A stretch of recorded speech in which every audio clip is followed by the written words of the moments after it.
સત્ય, પ્રેમ અને કરુણા. સત્યને કોઈ પુરાતન કહી શકે, પ્રેમને કોઈ પુરાતન કહી શકે, કરુણાને કોઈ પુરાતન કહી શકે. યુગોથી આદિ અનાદિકાળથી આ ત્રણ એટલે સનાતન ધર્મના ત્રણ સૂત્રો છે: સત્ય, પ્રેમ અને કરુણા. કોઈ પણ સાધના પદ્ધતિ, કોઈ પણ ધર્મ માર્ગ આ ત્રણેય સૂત્રનું ના ન પાડી શકે. અને એ ત્રણ સૂત્ર જ સનાતન ધર્મનો પાયો છે.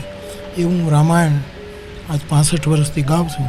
આવું મને સમજાયું છે અને પ્રસાદી વેચા કરું છું. મેન મુદ્દો માનવ, આ પણ એક માનવ મંદિર છે. અને એ બાપુનું ભક્તિરામ બાપુ પ્રેરિત આજે સનાતન ધર્મના જે રક્ષણ સમિતિ માટે કામ કરે છે, તેના બાળકોનો અભ્યાસ માટેની છાત્રાલયનો કાર્યક્રમ પ્રથમ તો કંઈક નવી શરૂઆત થઈ છે, એનો આનંદ છે. પ્રથમ તો આ તાલુકે હોવું જોઈએ, પણ આજે બીજ રોપ્યું છે અને એ પણ ફળદ્રુપ જમીનમાં બીજ રોપ્યું છે. જેવી તેવી ઉંમરમાં નથી. આટલી સેવા કર્યા પછી આ બીજ રોપ્યું છે. આટલા વર્ષોથી સેવા કરે અને આ સાધુના બાળકો માટે આ કરવું, એનું જે શરૂઆત બાપુએ કરી છે, બીજ રોપ્યું છે. અંકુરિત થશે, એને કૂંપળો ફૂટશે એટલે બધાને એમ થશે કે આ કરવા જેવું છે અને ધીરે ધીરે બાપુના આશીર્વાદથી એનો વિસ્તાર થશે.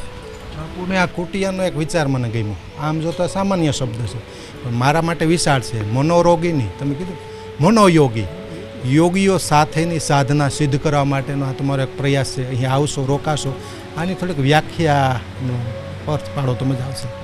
એ તો નામ અમે કૈલાસ રાખ્યું છે. મારી કુટિયા જ્યાં હોય દુનિયાભરમાં એનું નામ જ કૈલાસ.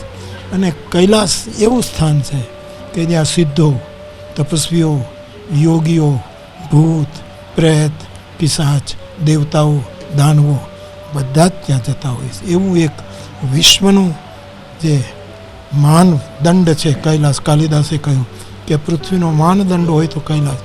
એટલે અમે એ નામ રાખીએ છીએ. એટલે અહીંયા તો બધાએ આવવું જ પડશે. ગામડે જતાં એક સ્થિતિ જોવી. હવે મને આનંદ આવ્યો. આ એક બીજ રોપ્યું છે અને આના માટે જે ગામના સદ્ધર લોકો છે, આર્થિક રીતે વ્યવસ્થા સારી છે, ગામનો મધ્યમ વર્ગ, સાધુ સમાજના આવી રીતે બાળકો હોય છે, પૂજારી હોય છે, તેમના બાળકો હોય છે, તેને કઈ રીતે કંઈક ને કંઈક મદદરૂપ થઈ શકે, જેથી તે પણ કંઈક શિક્ષણ તરફ પ્રેરાઈ જવા માટે. એ થશે.